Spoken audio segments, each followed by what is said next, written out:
Opening. Returning to the mystery. In the first chapter, we learned that what feels real is actually resonance. Mass, our definition of solidity, comes from how particles interact with a universal medium, the Higgs field. But that raises a bigger question. What exactly is this field, and why does it choose the rules it does? Imagine a room filled with invisible fog. Some things move through it effortlessly. Others struggle, dragged and slowed. In our universe, photons glide untouched, no mass. Electrons push against the fog, small mass. Top quarks slog through it, heavy mass. The Higgs field is that fog.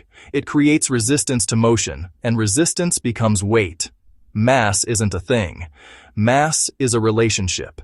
Textbooks say the Higgs field has one stable value, a single vibration that defines our reality. But physics doesn't guarantee that.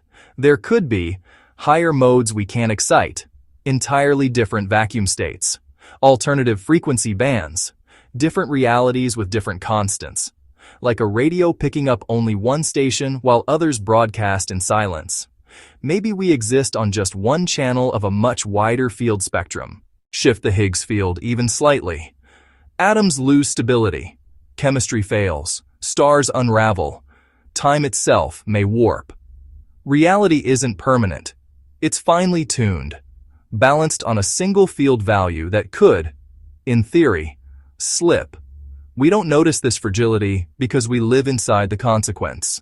Mass feels fundamental because we are built from it. If the Higgs is the tuner of reality, what tunes the Higgs? Why does the universe choose this resonance and not another?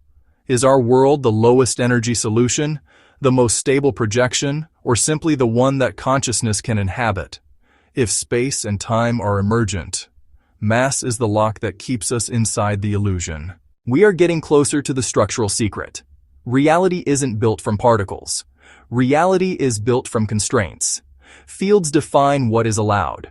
Mass is one of those rules, a rule enforced by a deeper dimension disguised as resistance in ours. Mass tells us, you exist, here. But the possibility remains, we could exist elsewhere. If mass is not what is real, but only what we feel, then what lies beneath the feeling? That is where we go next. Part 3. How space itself emerges from entanglement, and why distance is not what we think it is.